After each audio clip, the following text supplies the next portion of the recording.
Hai, di sini saya akan menjelaskan mengenai agama dan kebangsaan pada tahun politik. Dalam dunia politik sekarang, agama sering dikaitkan dengan isu negara. Hal ini menjadi perbincangan bagi semua orang.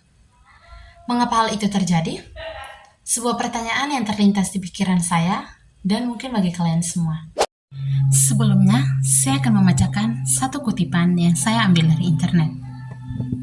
Agama dan politik merupakan relasi yang memiliki proses tarik-menarik kepentingan. Agama memiliki peran yang strategis dalam mengonstruksi dan memberikan kerangka nilai serta norma dalam membangun struktur negara yang baik. Jadi, dapat disimpulkan bahwa agama memiliki peran yang sangat penting terhadap negara kita, karena dengan adanya kontribusi yang baik dan jelas dalam membangun negara, maka negara akan memiliki tujuan yang jelas ke hal yang positif. Dari dulu hingga sekarang, saya selalu menemui banyak pejabat politik atau petinggi negara memakai agama sebagai alat untuk mendapatkan kekuasaan atau keuntungan pribadi mereka. Tanpa disadari, yang mereka lakukan ini akan dapat merusak sistem politik di Indonesia. Catat itu, amin menang wajib, amin kalah dosa.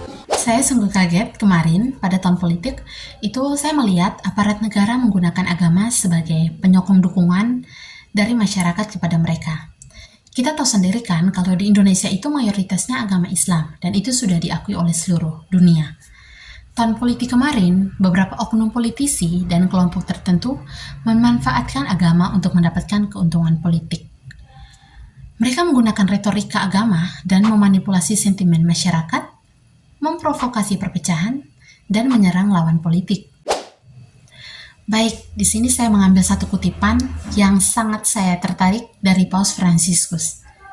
Isinya begini, kelompok populis tertutup mendistorsi kata bangsa, karena pada kenyataannya yang mereka bicarakan itu bukan bangsa yang sesungguhnya. Saya tertarik karena Paus Fransiskus mau menekankan bahwa seorang populis tidak pernah menganggap tujuannya sebagai hasil dari rasa nasionalismenya sendiri, tetapi hanya ingin mendapat suatu simpatik yang membawa keuntungan bagi mereka. Nah, jika dikaitkan dengan realita kehidupan politik kita, maka kita bisa bilang kalau politik dinasti yang kemarin sempat meramaikan Indonesia, politik Indonesia, nah itu bisa dibilang populis yang sesungguhnya. Baik, di sini saya mengidolakan seorang artis cantik, yaitu Maudy Ayunda. Dia adalah seorang artis yang sangat memberikan inspirasi bagi saya. Bukan hanya di dunia perfilman aja, tetapi dia juga aktif ikut menyuarakan isu-isu politik. Nah, sesuai dengan pembahasan saya terkait perannya toleransi agama dalam politik, Maudy Ayunda ini selalu aktif dalam kampanye toleransi dan melawan ujaran kebencian. Ia pernah terlibat dalam kampanye Indonesia Menang dan Stop Hate Speech yang bertujuan untuk mendorong persatuan dan toleransi di tengah keberagaman agama dan budaya Indonesia. Jadi dari kampanye toleransi yang diikuti oleh Maudy Ayunda, ini mendorong saya untuk merangkul satu sama lain, baik dari masyarakat maupun petinggi negara, agar tidak menimbulkan ujaran kebencian, khususnya dalam dunia politik. Harus menciptakan perdamaian antara satu dan yang lainnya. Baik, di sini saya mengagumi salah satu public figure lintas iman, yaitu Romo Magnis. Romo Magnis ini adalah ahli filsafat atau guru besar filsafat yang sempat viral karena soal kritikan etikanya dalam dunia politik di pemilu kemarin.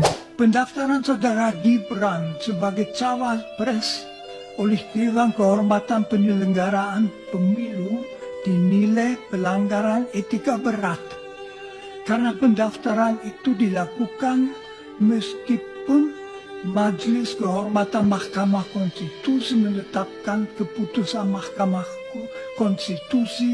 Nah, saya sangat kagum kepadanya itu karena dia memiliki jiwa nasionalisme yang teguh dan memiliki harapan untuk politik di Indonesia itu ke depannya lebih baik lagi.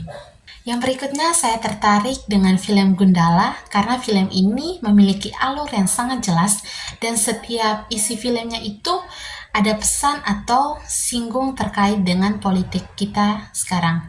Nah, saya merasa bahwa film ini sangat relate dengan keadaan politik sekarang, di mana adanya penindasan terhadap yang menderita, pejabat yang berlomba-lomba melakukan korupsi, dan paling menariknya adalah menyinggung mengenai peran agama dalam lingkaran politik yang dijadikan sebagai acuan untuk mendapatkan kekuasaan. Sikap yang dimiliki oleh pejabat negara sekarang sedang mengalami timpang tindih karena melakukan atau bertindak tidak sesuai dengan prinsip etika yang seharusnya dijaga dalam dunia politik.